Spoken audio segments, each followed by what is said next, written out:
Hi everyone, this is Germinal Van, founder of GGV Publishing Company, and today we've got Matthew Geiger on the podcast. Matthew, welcome to the GGV Podcast. How are you doing? I'm doing very well. Thank you, Germinal, for having me here. It's a pleasure. Awesome. Well, first of all, let me congratulate you on publishing this book here. It is called An Economic Analysis of Suicide. But before we dive into the book, Matthew, why can you tell us more about you? Can you tell Yeah, us, where you're from and your background pretty much?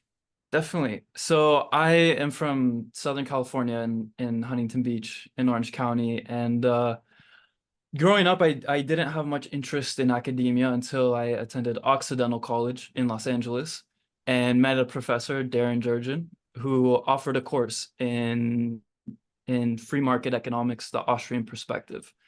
And from there, he quickly became my mentor, and I took up to 5 classes with him throughout my time at Occidental, and he helped send me to Mises University in 2018. And from there, I met some friends, and they encouraged me to go study in Spain at Rey Juan Carlos University under Jesus Huerta de Soto, and Philip Bagus, and the professors in Madrid. And then I went there in 2021 and did my master's degree. Mhm. And that's why I wrote my master's, my trabajo fin de master, which is like our master's thesis, Mhm. the economics of suicide. Mhm. And now I'm currently in the PhD program under Professor Philip Bagus, writing also my dissertation on the economics of suicide. Oh, awesome. This is great. And so why suicide? Why did you choose to focus your master's on suicide specifically? Um, well, I mean, I would say, I graduated in 2020, and it was a very interesting year Yeah. for a couple of reasons. Yeah. And then somehow I guess I've just been fascinated with like the goth culture or aesthetic and how they're openly interested in, the darker aspects of life, and some of those influences, as well as like musically, culturally, it became more apparent to me that this is a a topic that hasn't been researched enough. And furthermore, I think that economics is a study of human action. It's for social philosophers. So it's interesting how like I'm reading these books on suicide, and the suicidologists will discuss how, this person may have committed suicide for heartbreak, this person for self-frustration, this person because of like financial stressors. And so then it's like, okay, so what are the reasons why someone has these anxieties from finances? And they can't answer that, but Mhm. the economists can. If you look at, the Great Depression, it's called depression. So it's linked to a cultural climate Mhm. uh, due to economic circumstances. Mhm. And I think that the role of the economist is suicide is a topic for economists to investigate. Not a lot of economists want to, because it has like a morbid undertone to it. Mhm. But I can't leave the topic of suicide in the hands of sociologists, because they'll say it's due to race or sex or cultural this or that. But I mean, there's many reasons why one person could commit suicide. But when it comes to the economics, the social cooperation, the environment one lives in, these social influences, not the internal influences, but the social influences, can very much be induced by economics. So that is the task of the economist to investigate. And that's what I tried to do in that book. Awesome. Well, I mean, the book is really well written. It's pretty short, but it's very straight to the point, which is even better. I think um the bigger the book, the less people will be inclined to read. They'll be intimidated by the volume. But a short book like this goes straight to the point.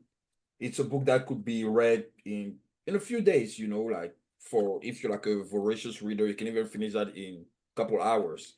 But Mhm. it touches on very important points, and the few points that I want you to elaborate on for not just for me but also for the audience. So um pretty much, so you talk about the introduction, economic suicide in the state, Can you elaborate more about the role of the state in suicide? Because you've written the book from an Austrian perspective, and that suggests that you take a position against the state. We know that Austrians and free markets in general are against the state. So, what is the role of the state in suicide, and why do you think that it has been detrimental to society overall?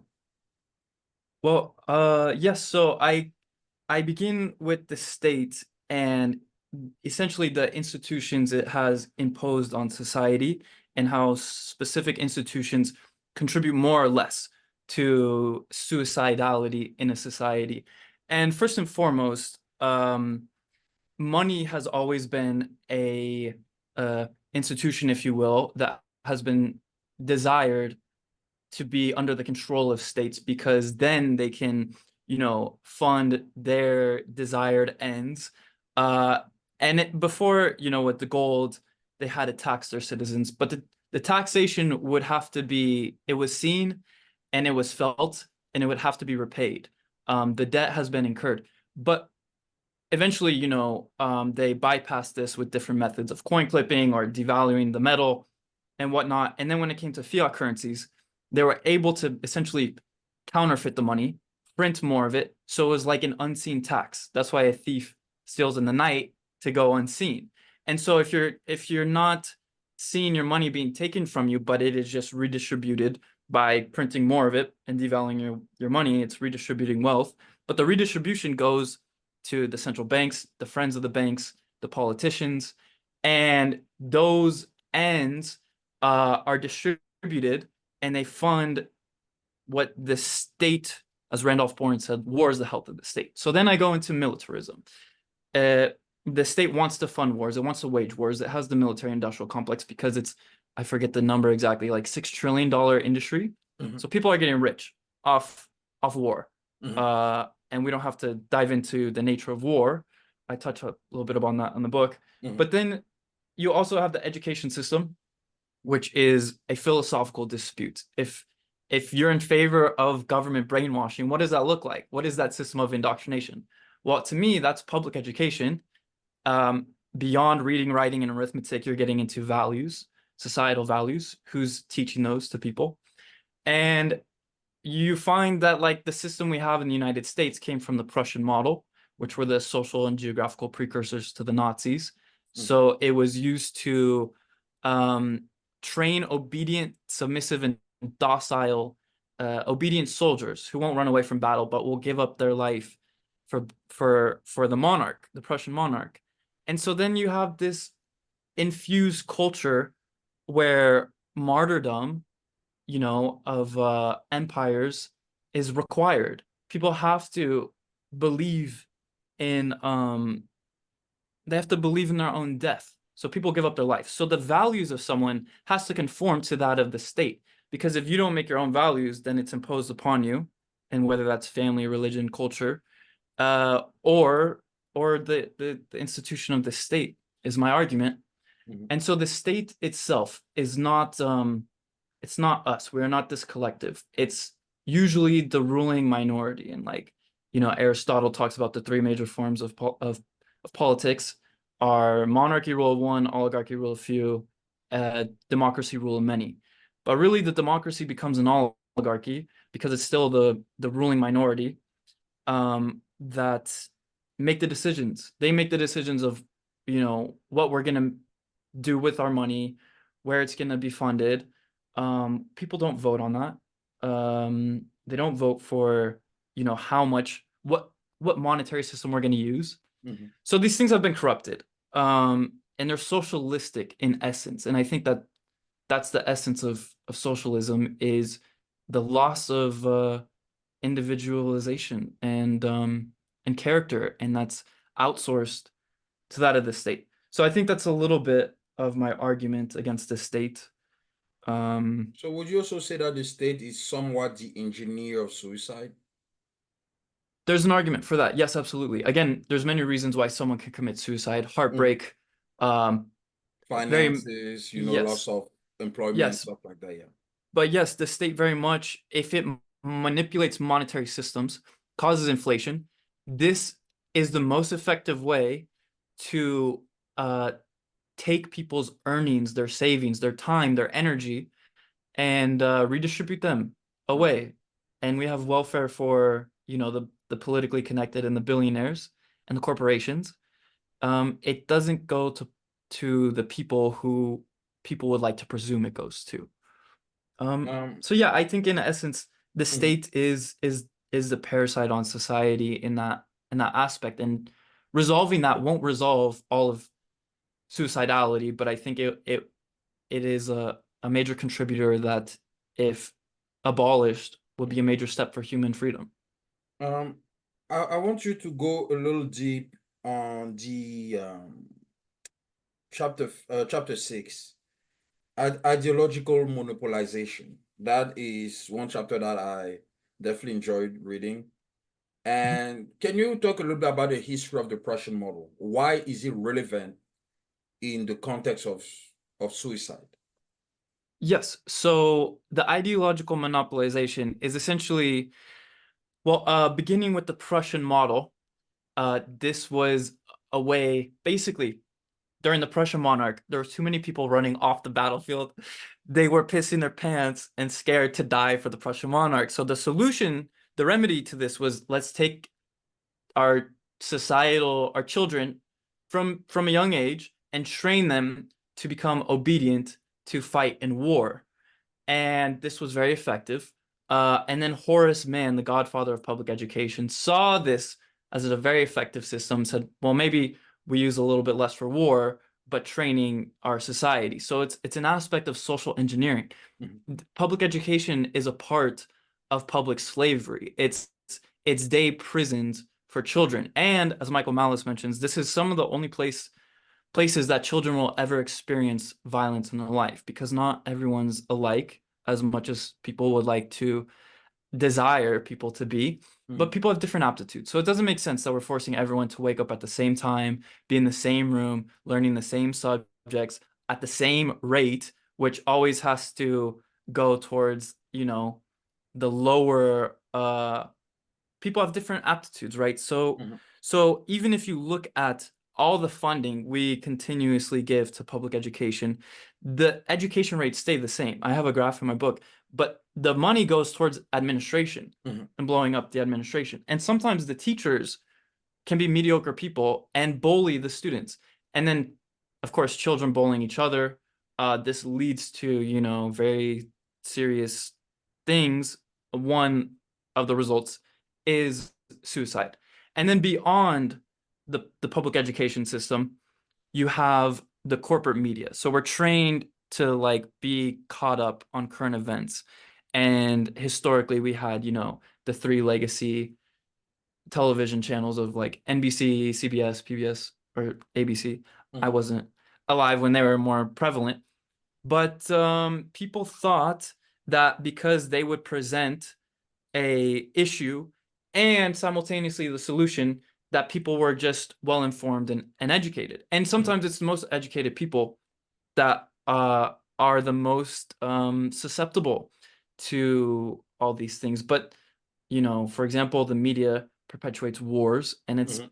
most of the wars, almost all the wars since World War One, have been based off lies, if not all. Mhm. Um, and yeah, that is my argument of ideological monopolization. Basically, all action comes from ideas, right? So Yeah. if you control someone's thoughts and Mhm. ideas, you can kind of get people to do what you want them to do. So Mhm. if someone's not thinking for themselves, then their thoughts are coming from someone else imposed upon them. So it's very effective Mhm. for training social engineering, Mhm. militarism, nationalism, aggressive nationalism. Mhm. We need to save them because this is a humanitarian aid, Mhm. etc. And I think it's very pernicious, and it's very effective. Yeah. But that's what the free thinking becomes, is thinking for yourself. So, in your opinion, what is the remedy then to reduce the impact of suicidality in society, in modern society? I do think that a lot of the major issues, I mean, again, I cannot save someone from heartbreak, but the main example I look at is like um if someone's imprisoned and being tortured Yeah. and their only way out is suicide, they may Mhm. act upon that. So what are the conditions that lead for the production, the creation of imprisonment, of torturous conditions? Mhm. And I think the more you can kind of deduce where these come from, it comes from the state. We have statism not only in the prison industrial complex, but it comes from this war-based society. Mhm. Um, and furthermore, I think that the monetary system funds all of this. It funds the all the worst things in society. Um, so I think the next major evolution for human freedom is going to come with the separation of state and money and the Mhm. production of money. And I think that will be a large remedy to the pernicious the ills in our society. And And so I how think that, yeah, and how would you separate state from the production of money? Because this is something very right. interesting. So, Yes. So, well, first of all, you need to repeal legal tender laws, which essentially are the laws saying that this is what's used as money and only this is what's only acceptable as money. And if you repeal that, then you can create a market environment for money. Now, of course, the state doesn't want to repeal legal tender laws. It wants to use its fiat currency. Um, so I'm a big advocate of alternative mediums of exchange, including cryptos, specifically Bitcoin, of gold, mhm. of I mean, I don't have the answers and I wish I did, I mean, no, it's but fine, but I think it's still an but important topic, to. yeah, but I think just acknowledging the situation itself is a very important step to Mhm. realizing the circumstances Mhm. that we find ourselves in at this time. Yeah. Um, you know what I mean? The government tried to, with prohibition, Yeah. make alcohol legal, and it failed. So I think there's many examples where the state would like to impose something, for example, like vaccine passports. Yeah. Um, but society does not put up with it. And I think, you know, as Americans, freedom and revolution from the state is our birthright to some Yeah. extent. Now, I'm not advocating for like a violent revolution, but a peaceful revolution. Think of the Velvet Revolution, Yeah. or the collapse of the Soviet Union and the Berlin Wall. I think these are just the natural steps. There's a great book by Peter Boss, The Road to Freedom, and he Mhm. talks about how freedom is exponentially occurring throughout human history. Mhm. And so I think we're on the cusp of the next major revolution. And I think that's going to be away from democracy because it's just about a little over 100 years old. Um, and I think the next major revolution, all you need is one city, a free market city, to become the example, to use a free market in money and see how prosperous it becomes. Once you have that with the internet, people will see this is the best method for peace and prosperity in society, and that will become replicated. And I think that's how you achieve um, a less suicidal society. Because not only that, this is where it gets interesting, and this is what I'm gonna be writing upon and working on my thesis is for example, how artificially lowered interest rates affect architecture. And so the architecture we have today is very cheap, mass produced, because that's what's incentivized with higher time preferences. Is this neoliberal designer chic replicated model all throughout society that's not focused on the aesthetics of beauty, but the result is almost a loss of connection for Americans. I mean, you look at European cities and the art and history that people walk upon, they're connected. Cities are the apartments are built on top of shops, right? So Mhm. it's this whole like Jane Jacobs and Jeffrey Hummel, I believe that's his name, idea of like what makes a society more peaceful rather than like when it's spread out and it's zoned it's more isolating, and it's Mhm. almost more nihilistic, and that contributes to a feeling loss in society and nihilism. And Yeah. I think that, you know, for intentional purposes or not, it creates this sentiment of nihilism in society, and that can contribute to despair and depression and more suicidality. Again, that's influenced by economics Yeah. and the monetary system we have. No, absolutely. I entirely agree with everything you said.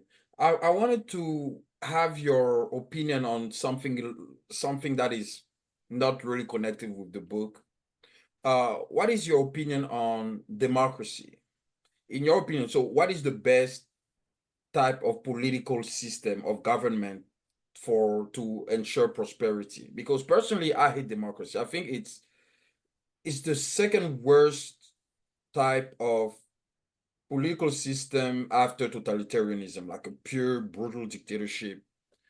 The democracy creates government spending, public debt.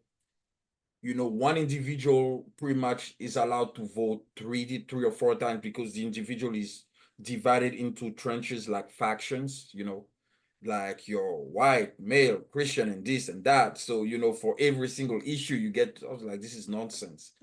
And I enjoy very much the book of Hans Hermann Hoppe, you know, Democracy, the God That Failed. That actually the book that convinced me about monarchy. Because I used to despise monarchy before. I was like, oh, I believe in a republic and so on and so forth. But then when he made us understand that, imagine the government was run like a private corporation. When you own something, you take care of it because you want to increase its value compared to if you rent it. If you rent it, you're just there. It doesn't matter if the value increases or not. It actually satisfies your own utility. Now, once your utility is satisfied, you leave. It's like that's what politicians in democratic systems do. They come for a short time. They're like pretty much doctors who leave the lab before the experiment is concluded. That's politicians today. So I wanted to have your opinion, like if you also lean more towards a monarchy, or if you have like another system in mind that you think could be a good alternative to democracy.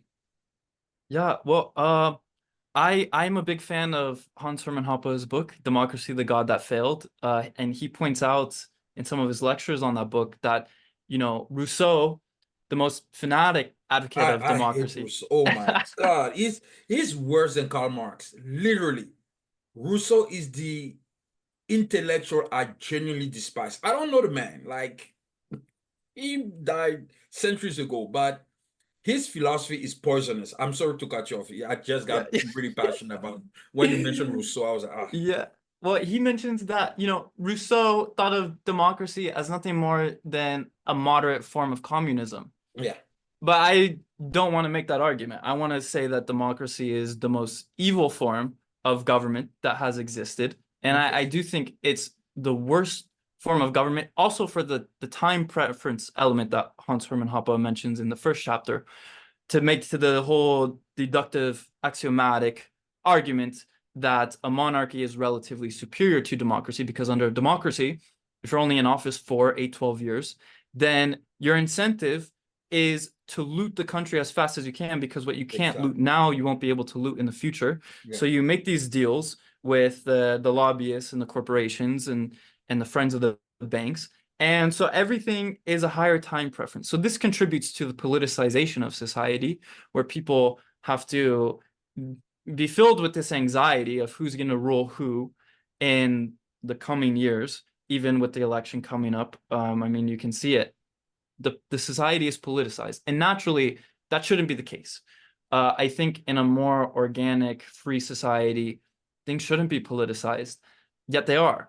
Why? Because of democracy. And um, so I think democracy has, you know, really come into existence post World War One. And as quickly as it has come, I think that's as quickly as it will go, because the mask is dropping that this only leads to bureaucracy. Not only that, a a thinker who I admire a lot, Curtis Yarvin, raises two questions where he asks people, do we live in a democracy and should we? And most people answer no to the first and yes to the second. But he's like, I really like the people who answer no to the first and no to the second. And no to the second acknowledges that what democracy is in essence is not even obtainable. For example, like if the majority of our society was in favor of bringing back slavery, we wouldn't bring back slavery because we'd be like, this is immoral. Yeah. So we don't really believe in democracy, even though the majority may favor it. Mm-hmm. But what we really have is an oligarchy, because as James Burnham points out in the Machiavellians, these decisions are really still decided upon by the ruling minority. Mm-hmm. But we've gone in America from the largest government in world history to the smallest government in world history to the largest government in world history, because democracy is conducive to a bureaucracy. Mm-hmm. And so Yeah. it decreases our efficiency, it decreases our productiveness. We'd be, as Hoppe says, what does he say? We'd be infinitely times richer if we retained a strong power of the monarch. Yeah. And people automatically think a monarch means a tyrant. But most of the world history has been ruled by monarchs. Kings because they're held responsible. And their incentive is not this short time preference incentive. It's a longer time preference where they want to retain the value of their land or create something of more value and pass it on to their heirs. Yeah. And they're also held liable for the debts they incur. And if they don't pay the debts back, then they're beheaded or they're kicked out or something. Under democracy, no one's held responsible for the atrocities we commit, the debts that are incurred. So we have this religion of statism and democracy in this country. But I think we need to get over that. And this will help contribute towards the steps of separating state and money. It's going to be extremely hard to convince the average American why democracy is such an evil system. Although you are absolutely right about the evilness of democracy as a political system, because like what the average American has been taught is that, first of all, that the United States is a democracy, although it's not, it's a republic, but they say it's a democracy. That's why politicians love to use the word democracy. They say, oh, we need to fight against Donald Trump to save democracy. I'm not saying that to back Donald Trump, but it's to emphasize again how the political elite loves using the word democracy. So today, the average American loves boasting himself or herself for saying that we are the greatest democracy on the planet. Mm-hmm. But no, we're not. And the level of government spending, look at the national debt. Look at the way politicians are depleting resources. The policies that they implement without even thinking of the consequences. They actually know the consequences of the policies. They just don't give a shit.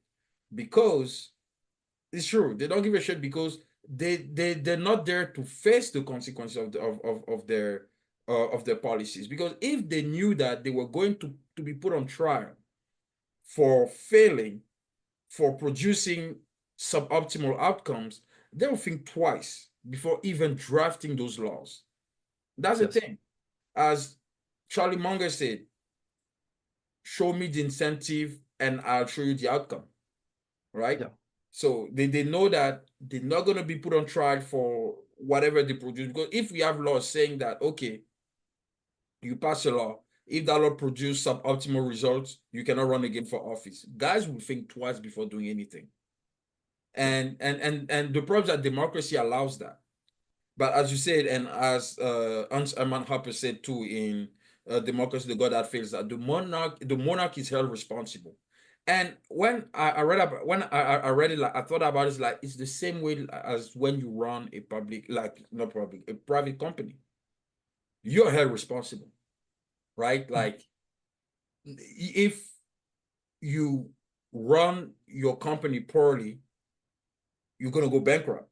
So you have to think twice on, like all the spending you're doing, how you're gonna generate revenue, You got to make sure that your employees are paid, they have their health benefit and so on. You got to make sure that there's cash left in the bank account in case, income is getting tough. So, and that's how the monarch pretty much also approach government, because he sees government as his private property. And when you own something privately, you actually put in the work because you want to increase the value so that you can pass on to your heir, and so on and so forth. So I'm definitely convinced that now, like, monarchies are the best type of government.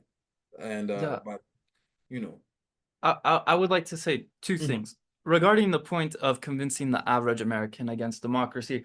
I mean, it is very difficult because from their perspective, they don't usually have the economic literacy to understanding the nature of mhm, bureaucracy in these economic systems. And what it looks like to them is like the failure of capitalism. But what we have is the interventionism, the corporatism, where it's privatized profits and then socialized losses for society. yeah, And so, to one hand, I don't know, as Ayn Rand said, the world is changed by the strong few-willed individuals, not the masses.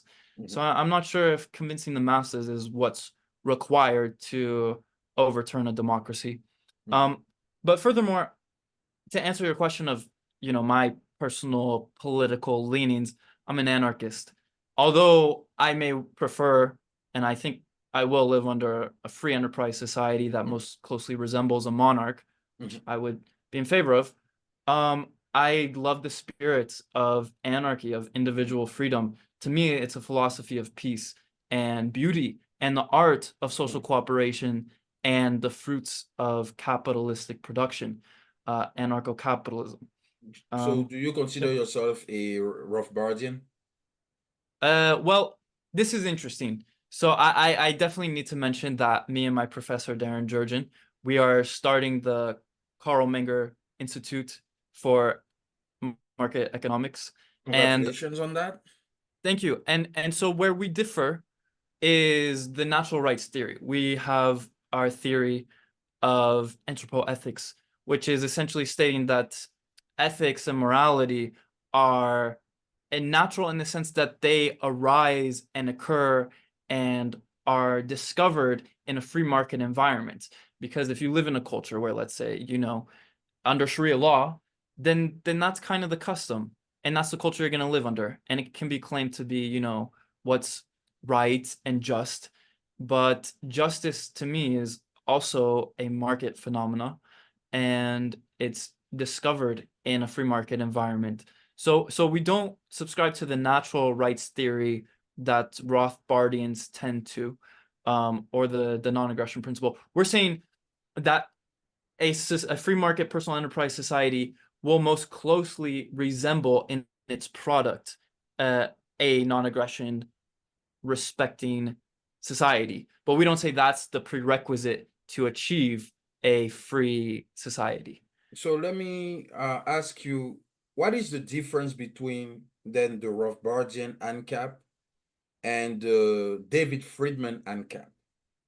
So, to my knowledge, the Rothbardian ANCAP is the natural rights theorists saying Okay. that these are the Okay. the ethical code, and then the David Friedman anarchists are saying, I believe in a more utilitarian manner, Mm, that this society is what will be conducive to the most peace and prosperity. mm, But he's not making the ethical claim. He's saying this is like the utilitarian or consequentialist okay. aspect to anarcho-capitalism, I believe. Now I would like to dive a little bit about economics, school of thoughts in economics. So you are definitely an Austrian, in the free market sphere, you have the Austrian school, the Chicago school, and the Virginia school, which is the public choice theory. And you lean more toward the Austrian. Why? What specifically drove you toward the Austrian school compared to the Chicago and the Virginia school? I mean, I think it would be definitely lousy and not intellectually rigorous to say that that's kind of what I was first introduced Mm-hmm. in libertarian theory was, you know, the Austrian ANCAP perspective. Mm-hmm. And I have had, you know, fantastic professors along the way who have taught me. I mean, I've just been very fortunate. Jesus Huerta de Soto said I was the luckiest student alive. Mm-hmm. Um, for all the opportunities I've been given to study Austrian economics. Mm-hmm. But to me, I love the deductive approach. Um, Looking at economics, you know, in the Misesian framework of beginning with human action, Mm-hmm. this is, as Mises says, this is not a theory of what economics can be, but Mm-hmm. that this is what economics is Mm-hmm. it's human action leading to social cooperation, and as Hayek has called the spontaneous order of the market mechanism. This is what produces civilization. Mm-hmm. There's no numbers, or, you know, as the empiricists have claimed, I don't think that history contributes anything to economic theory per se. It tells us insights, Mm-hmm. um, but then again, we're making judgments. And I think that economics is very much a deductive, axiomatic social science, not an empirical So science. I'm going to challenge you here because you are a strong believer in the praxeological approach of studying economics. Mhm. But so would you say that by strictly using praxeology, you can actually predict economic phenomena, or what No. is your actual understanding of praxeology, and what is the role that praxeology plays in economic analysis? Because that is personally to me, like, praxeology is perhaps the major disagreement I have with Austrians. It's the method. When it comes Yeah. to the theories per se, I usually agree with the Austrians, but the method is what I have an issue with, because to me, like, the way I see praxeology is that praxeology is good to develop a theoretical framework because you use the verbal deductive method. But I think it's insufficient in order to predict, because prediction requires testing. And personally, I see economics not just as a social science, but also as a mathematical science because it deals with quantities. So I think that if you're able to predict, and one part where I disagree with Mrs. is that he says uh human behavior is unpredictable. Well, yes and no. Because yes, we're not stones. It's true. We can change our decisions whenever. But we never change when we win. If you do something that works for you, there's no reason for you to change it unless it doesn't work anymore. So, for example, you can even predict when I'm going to publish my next book. Because if I tend to publish books every, what, 3, 4 months, and it works out for me, there's no reason for me to change the frequency at which I'm publishing my books, unless, maybe like the topic I'm focusing on might be more complex, so it might take more time. But if I'm not dealing with like very deep topics, so we keep the same frequency, you can even mathematically predict that, okay, journal, like, we run a regression, journal is going to publish at this time, and we can tell that how many pages, and so on and so forth, because that's the strategy that works for me. So I would say that praxeology is good again when you develop a theoretical framework. You have like you want to explain how things work. That it's perfect. But when it comes to predicting what can we expect, what what can we expect from this economic policy and so on and so forth, I think that's where praxeology shows its limitations. And that's where I have my contention with the Austrian school. So, well, so what say you? Yeah. So I would say we cannot predict anything, Mm-hmm. and therefore praxeology is definitely not used to predict things. Mm-hmm. All it's saying is that human beings act, and we act upon our values. So this is again the subjective theory of value Mm-hmm. that people act upon. And I would say that people do have reasons to Yeah. change what they're doing with profits and losses. Mm-hmm. Some people want to double down on the losses they incur. And some people want to change because this is the nature of entrepreneurship, is you're taking the risk and you're trying to have the foresight to create something for society that people may not necessarily know what they would come to appreciate once something's created, right? So the nature of entrepreneurship is this creative discovery process, and the profits and losses are, of course, these signals that kind of lead the producers to create for consumers, right? But again, yeah, I'm not saying we can predict in economics. So that is my argument, is that praxeology is not used to predict things. Praxeology is used for the deductive method of discovering economic laws. And these laws are the laws of marginal utility, subjective value, the law of supply and demand, of comparative advantage, that, you know, are not guaranteeing happiness, but they are saying that these are influences on society. And that's why governments don't like economists, because the economists, the good ones, will point out to the government that sometimes their intentions of imposing a price ceiling or a price floor have unintended consequences and don't achieve what they want them to achieve. And as Mises says, economists are the mischief makers for the politicians. And I would also say I would be very careful with having the assumption that with economics we can predict things, because then you get into the situation where people can become penguins, and with the right statistics we can guide people to produce the most efficient supply for our demand. But I think that's bullshit, frankly. No, you do have a point. I think that's what also I would say that econometrics is misunderstood. And I think also that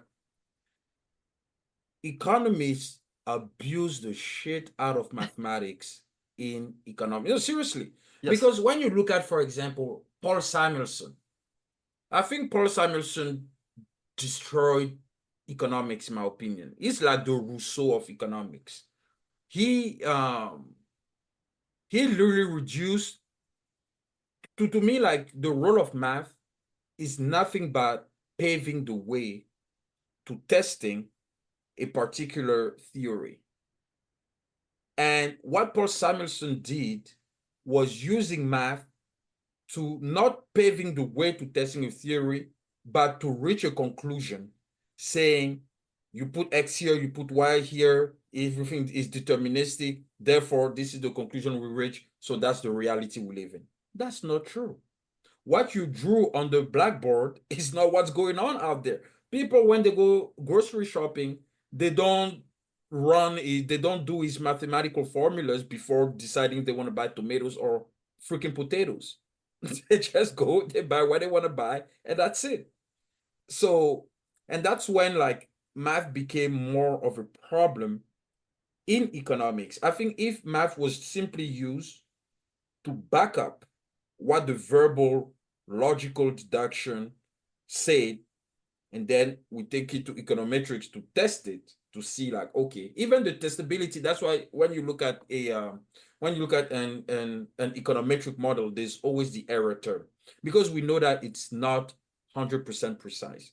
You're gonna have outliers, so we know that it's not entirely precise. But the point is simplification to facilitate understanding. So and the problem with modern economists today is that the more focus on the Ricardian vice, I'm sure you've heard of that term, the more focus on the beauty of the calculations rather than the actual solutions their proposal is leading to. They're not really concerned with, okay, how these policies are actually going to affect people's lives. They're more like, oh, they're more magnified by their, it's like intellectual masturbation. Like, they're all magnified by their equations, and they use like square roots and all these differential equations because they want to win a Nobel Prize, and they want to be called mathematicians. And I think they perverted economics. But the one who use mathematics in a limited fashion. That's why I like Alfred Marshall, because he used mathematics in a very limited fashion, just to make sure that the math actually backs up praxeology, like the logical reasoning. Okay, like you discovered the law, you develop you develop the chain of logic. Let's see if the math adds up to that, and then let's test it. So econometrics is more about like testing for specific policy. That has nothing to do with like discovering economic laws, but it's more Mhm. like math. I don't think you can use math to necessarily discover economic laws, but math just complements. It's like once you discover the economic law and you apply the law now to the policy, that's when you test it to see if uh if it to test it if it stands. So that's what I would Yes. say. I guess my contention again with econometrics is that you can alter one variable and have Mm. the complete opposite um, solution. Yeah, true. And and so and also the issue with empirical testing is that it requires continuous testing, right? Because we have to falsify and verify. And because we can't be 100% certain, we have to continuously run these tests. No. And as well with policy, there's many variables that can affect what the outcome is. So you can have a test that Mm, if you increase minimum wage, mm, you also have a decrease in unemployment. But mm, that could be due to different circumstances and variables for achieving that outcome. But then people will just use this as the test, the scientific study that has been done, proving that if we just increase minimum wage, we'll have less unemployment. I've had professors, the sociologists, uh, mention that to me. But mm. but I mean, this is what Hayek in his Nobel lecture Mhm. called the pretense of knowledge. Yeah, That, after with the scientific revolution, economists wanted to be they wanted to be physicists. yeah, don't want They to be they wanted physically. the method of the physicist. They Yeah, wanted the prestige of the physicist. yeah, And now most economists are just 700 level mathematicians. yeah, So they've given up on the social philosophy aspect. yeah, And that's why the Austrians emphasize the importance of epistemology. How do we know what we know? And I think we can know certain things about this world hmm, that, to the extent that we exist, that we act, and then we yeah, have a limited amount of time. And so we demonstrate our values with what we act upon. mm, And I mean, yes, people, especially people who study economics within the mainstream or the neoclassical tradition, mm, want the ability to predict certain things and market environments and outcomes. yeah. But I think that again is part of that pretense of knowledge. Yeah, no, yeah, and especially today, economists are trained to be mathematician and statistician. Although economics fundamentally it's a branch of philosophy, and because even when you read The Wealth of Nations, it was written by a philosopher, Adam Smith, and everything was verbal. It was, literature. It was there was no math or anything. There was no regressions. So yeah, I mean, you do make a very good point, and it's true that it's all about the pretense because they're more focused on the Ricardian vice that actually producing um I wouldn't say solution but trade-offs because there's no solution, there's only trade-offs. So like trade-offs that will actually lead to optimal outcomes. And that's where the issue is. I mean, like personally, like I lean more Milton Friedman when it comes to method of economic analysis. I don't know if you read this book. There's a book called Austrian versus Chicago, Friends or Foe. And I've one heard of of it. the yeah, and I've read this. It's a great book. It was written by Mark Skousen, Uh-huh. and Yes. one of the major contention between the two was on the methodology of economics. And when it comes to the methodology, Chicago they kind of won. They pretty much won over because they have the statistics to back their points compared to the Austrian who were less favorable to rely on quantitative methods, to back their points. Although Austrians are not wrong actually, but because they don't have the statistics, so it's kind of hard to say, yeah, you guys are right, although it makes sense because there's a difference between, because as I say, like, it's not because something is logically consistent that it is necessarily empirically true. Because if I say, for example, uh all elephants are pink, Matthew is an elephant, therefore he's pink. But empirically, we know that there is no pink elephant, right? So, although it logically it is true, so that's why, like, technically, I lean more towards the Milton Friedman and the Chicago when it comes to methodology. But when it comes to like the explanation of theories and how they reflect reality, I think the Austrians definitely have the upper hand. But yeah, so I mean, we Yeah. can talk about this. Yeah, go ahead. Yeah. Well, I will say a Yeah, big shout out and thank you to Mark Skousen because he's been a ambassador at large for the Menger Institute awesome. and adjunct faculty, and he's been very supportive. So yeah, although I need to read the book. Yeah, no, you should ever read. It's a really fascinating book, and Max Carlson talks about the Ricardian vice, which is like a central theme in the book, and yeah, you're definitely going to enjoy.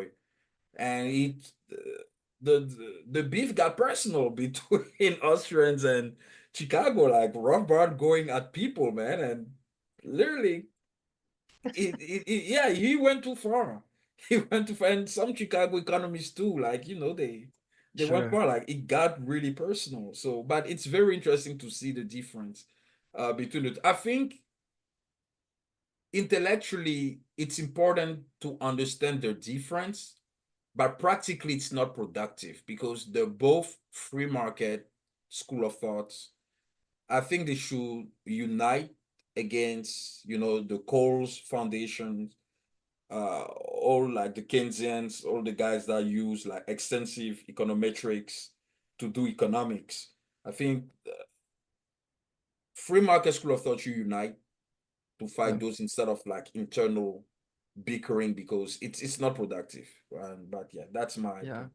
Um, Even yeah, go within the ahead. Austrian school, people Austrians would disagree with me about, the role that mathematics can play Hmm. in economic theory. Hmm. Um, and yeah, I guess yeah, even some Austrians would yeah, like to use and implement mathematics in the Chicago school.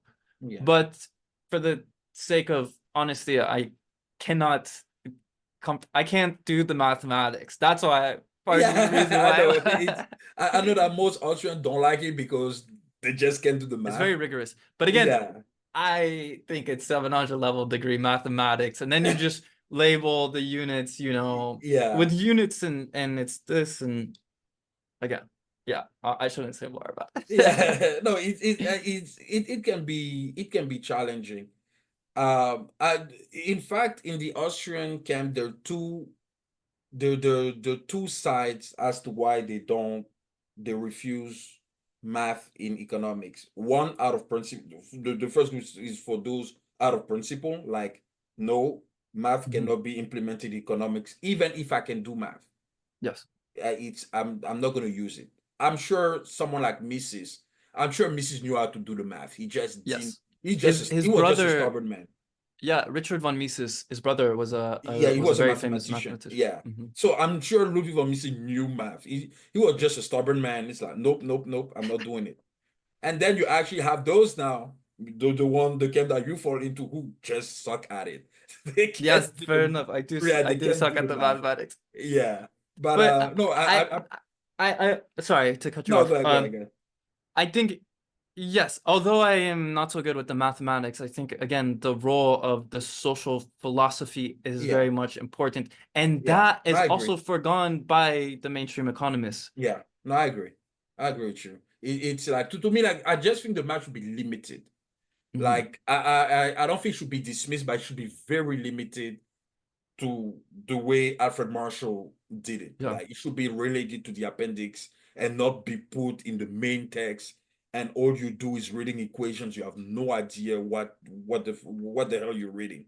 sure, So yeah, sure. and that's where yeah, it should be good. That's why I Yeah, say, like, that's why I hate Paul Samuelson. That's why I call Paul Samuelson the Rousseau of economics, because that's what he did. Paul Samuelson took math and literally put it on your face. So when you read his books, it's just filled with equations, and you have no idea what you're reading. Even Yes. Keynes, who was actually a trained mathematician, put the math in the appendix because he was a student of Alfred Marshall, so he knew how to use math. Although What we all disagree with his approach to and economics. and unfortunately, I think that has been used perniciously Yeah. by the economists who go to work at central banks, Oh yeah. who try to appear to be very erudite, and that's why people consider economics to be the dismal science, Yeah. because it's, wow, look at this fancy mathematics. They certainly must know what they're doing. No, they don't. But if you understand, monetary theory, if you understand how economics works, Yeah. then that's why I call it bullshit. Yeah. No, and on that you're absolutely right. I don't think it's necessary. But we're gonna now move to the last part, which is your writing process. At the end of the day, Matthew, you're an author. I believe this is your first book, Yes. so congratulations. Thank It's you. Writing a book is always one of the greatest accomplishments on earth. And I can tell you that when I published my first book, dude, it was the best feeling on the planet. It was better than anything. And it literally opened doors because once you publish that first book, the second becomes easy to publish the second, the third. I published 29, man. Wow. Yeah, That's because amazing. like it was that very first book. I was so determined to finish it. I was like, I have to complete the writing process. So I want you to tell the audience, like, what is your writing process? Like, Yeah. how did you go about this book? I know it's your thesis, but how did you even go about writing the Yeah. thesis? Oh, your So master's thesis. so for that specifically, I purchased this notebook, Okay. and this has been my master's thesis and now my PhD thesis. And I just try to write like 2 pages a day, uh, like almost every morning when I could, and then I would type it up. And Also, it you write first by like you handwrite and then you. I used to do that too. yeah, that's what I prefer. I was actually just listening yesterday and a few days ago to Camille Paglia, who I've recently come to discover, and she has a good YouTube video on writing. But anyways, I find that if you like, because it's great on writing. But my process to writing is, well, I don't know. I tend to procrastinate, and it was very stressful writing this, and there was a deadline, so like I had to complete it. Um, and right now, my process is I've just got like some whiteboards or poster boards, and Mhm. I'm trying to fill it out with my outline, so I know the topics in the order of what I'm going to write about, and I just want to keep detailing it, and then I'll write it in my notebooks, um, my sentences. And she had a good quote. She's like, someone asked me like, what's my secret to writing? And she's like, well, first I write sentences and then I write paragraphs. There you go. And and there's very much an artistic element to I think writing in the freehand, and I wish I'll try to offer the best advice for writing, because it's I will say this: my grandma, she taught writing and as an elementary school teacher.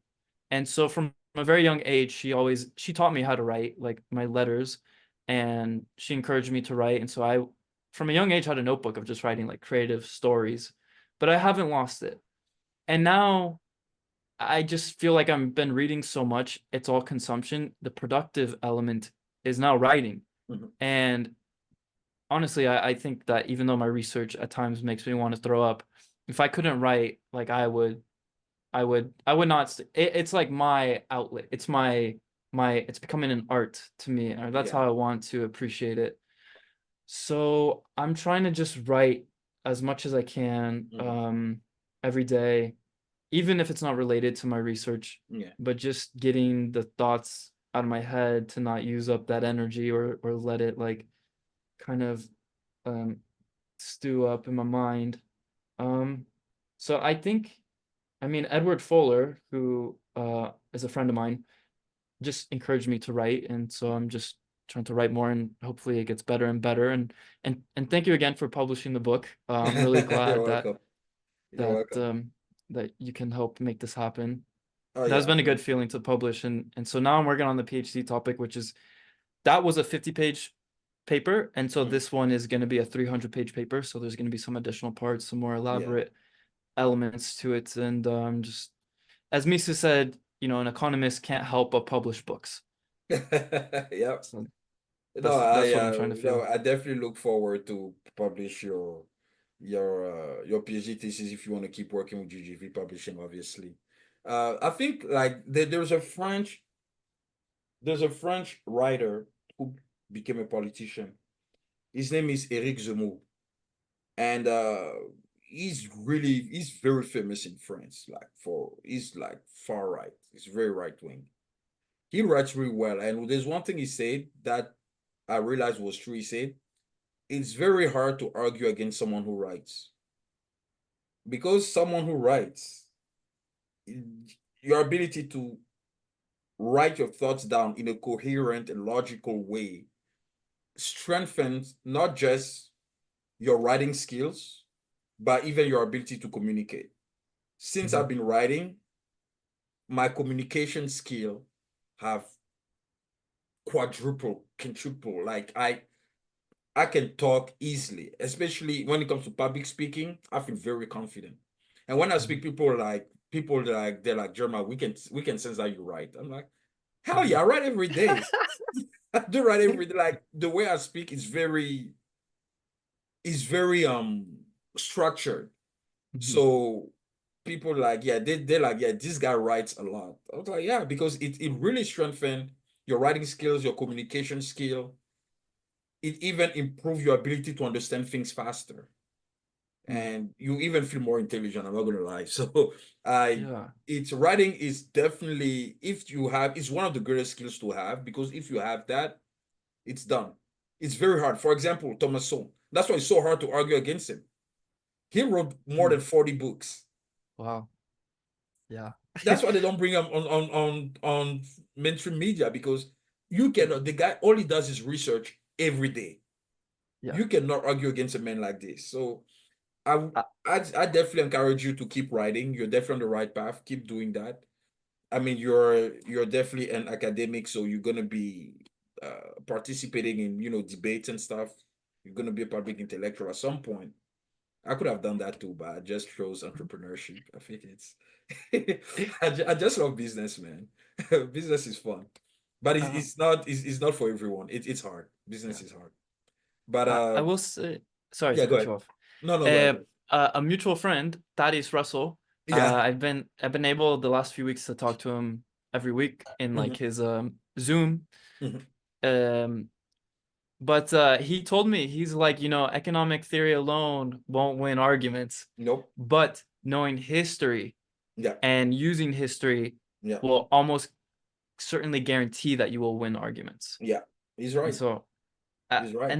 and I really like that, and I think there's a lot of truth to that. And I guess I also want to definitely mention that like there is a therapeutic element to writing that may not get acknowledged with the intellectual so much, but Mhm. perhaps goes more acknowledged with the artist Yeah. who, you know, what was it, Sylvia Plath that said like how many people took to a pen or paintbrush because they couldn't shoot themselves or something like that. Mhm. But I don't know. I think it's a it's something that you can make cathartic if you want and release.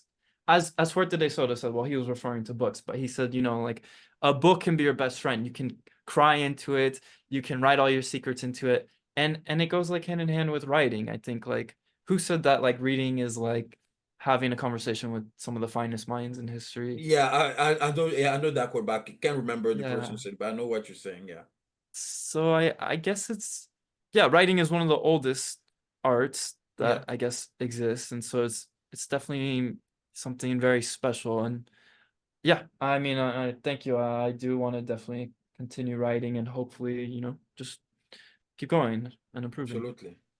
Well, Matthew, thank you. We came to the end of this episode. I really appreciate that. You agreed to present your book. I will definitely link the book in the description of of this episode so that people can keep purchasing it, and especially the Austrians who are interested in understanding more, not just the Austrian, but even people who want to understand more about uh, the role of suicide in society, like why is actually a real issue, and the fact that you wrote from an economic perspective totally makes sense, because it's as you say, the sociologists, they're the worst people. Those guys, they are like they always start from the holistic viewpoint and go to the particular instead of going from the particular to the general. So that's why sociologists cannot be taken seriously. I think it's always good to,